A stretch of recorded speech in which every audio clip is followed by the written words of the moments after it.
দেবদেবী নয়, পূজিত করা হয় ব্যাংকে। হ্যাঁ, আপনি ঠিকই শুনেছেন, দেবদেবী নয় বরং পূজিত করা হয় ব্যাংকে। রহস্য মিথে ভরা ভারতের 200 বছরের প্রাচীন এই মন্দির। হাজার হাজার বছর ধরে গঙ্গা নদী দিয়ে কত জল বয়ে গিয়েছে, অনেক ঝড় ধ্বংসলীলার ভাঙন দুঃখ দেখেছে পৃথিবী। তারপরেও সভ্যতা নিজের গতিতে এগিয়ে যাচ্ছে। আর ভারত, সে তো বহমান অজস্র সভ্যতার এক মেলবন্ধন। হাজার হাজার বছর ধরে এই দেশের মাটিতে দেখেছে ভিন্ন ভিন্ন সংস্কৃত।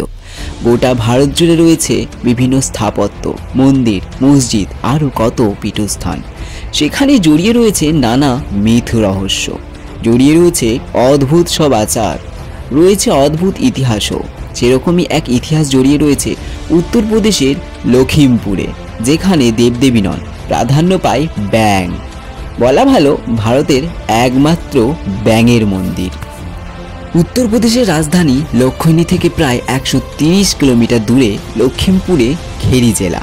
সেখানেই ওয়েল শহরের মধ্যে রয়েছে মান্ডুপ মন্দির।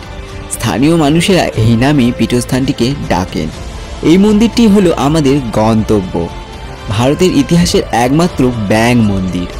হিন্দিতে ব্যাংকে বলা হয় ম্যান্ডাক, সেখান থেকেই সম্ভবত এসেছে এই মান্ডুক শব্দটি। 100 ফুট উঁচু এই মন্দিরটি প্রধান আরাধ্য দেবতা আসলে শিব। ভেতরে সেই নর্মদেশ্বর শিবের লিঙ্গ রয়েছে। তবে পুরো স্থাপত্যটি ঘিরে রয়েছে অদ্ভুত কিছু রহস্য, রয়েছে অদ্ভুত কিছু মিথ। প্রথম দর্শনে মন্দিরের সামনে দাঁড়ালে খানিক ঘাবড়ে যেতে পারেন। গোটা স্থাপত্যটি অপূর্ব সব কারুকাজ। 200 বছরেরও বেশি পুরনো দেওয়ালের রং বেশ খানিকটা ফিকে হয়েছে, কিন্তু মন্দিরে ঢোকার মুহূর্তেই অদ্ভুত দর্শন। একটি মূর্তি আপনাকে স্বাগত জানাবে, দুটো হাত বাড়িয়ে রাখা, মুখে গিয়ে কিছু একটা যেন বসে আছে। দৈত্য নাকি না দানব বা রাক্ষস নয়, সেটি সেই বিশাল ব্যাঙের মূর্তি। আর এই ব্যাঙটি গোটা মন্দিরকে প্রাণ ভোমরা। এমনভাবে এই মূর্তিটি তৈরি করা হয়েছে যেন দেখে মনে হয় ব্যাঙটি গোটা মন্দিরটির ভার নিজের পিঠে বহন করেছে।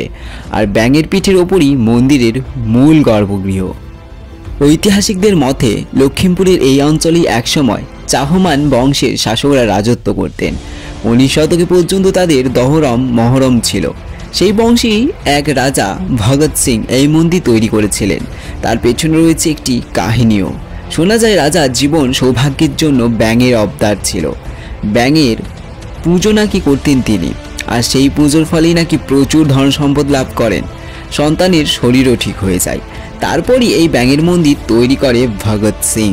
তবে মন্দিরে আর একটা ব্যাপার লক্ষণীয়, সমসাময়িক অন্যান্য হিন্দু মন্দিরের গঠনরীতির তুলনায় এই মন্দিরের স্থাপত্য একটু আলাদা। তার ওপর মন্দিরের সামনে বিশাল ব্যাঙের মূর্তিটি একটি আলাদা রূপ দিয়েছে। এমন কেন? গবেষকদের মতে মূল কারণ লুকিয়ে রয়েছে ইতিহাসের পাতাতেই। সেই সময় এক নামীতান্ত্রিক এই মান্ডুক মন্দিরের নকশা তৈরি করেছিলেন। তাই গোটা স্থাপত্যরীতি মূল ভিত্তি হলো তন্ত্রশাস্ত্র। এমনকি মূল গর্ভগৃহের ভেতরেই দেওয়ালে তন্ত্রের অনেক দেবদেবীর ছবিও পাওয়া যায়। অনেক মূর্তি খোদাই করা রয়েছে, পাশাপাশি রয়েছে নন্দী মূর্তিও। শিব আর তন্ত্র এখানে মিলেমিশে গিয়েছে। এত পুরনো আর ব্যতিক্রমী একটি মন্দির, নিশ্চয়ই কোনো মিথ জড়িয়ে রয়েছে এর সঙ্গে। স্থানীয় লোকের কথাই বলেন, এই মন্দির যতই তন্ত্র আর শিবের জন্য হোক না কেন, আসল আকর্ষণ হলো এই ব্যাঙ। তার জন্য এলাকা শ্রীবৃদ্ধি মন্দিরও বহাল তবরিতে রয়েছে। এছাড়াও শোনা যায় ব্যাঙের অলৌকিক ক্ষমতাও নাকি এখানকার শিবলিঙ্গের রঙও বদলায়। একবার নয়, 3বার রং বদলায়। এরকমই মিথ আর ইতিহাসের মোড়কে মোড়া লখিমপুরের মান্ডুপ মন্দির। শিবরাত্রি, দীপাবলি ভিড়ে উপচে পড়ে আজও। সেই সঙ্গে থাকে ব্যাঙের পুজো। একমাত্র এই মন্দিরে নিষ্ঠভাবে ব্যাঙকে দেবতাগঙ্গের পুজো করা হয়।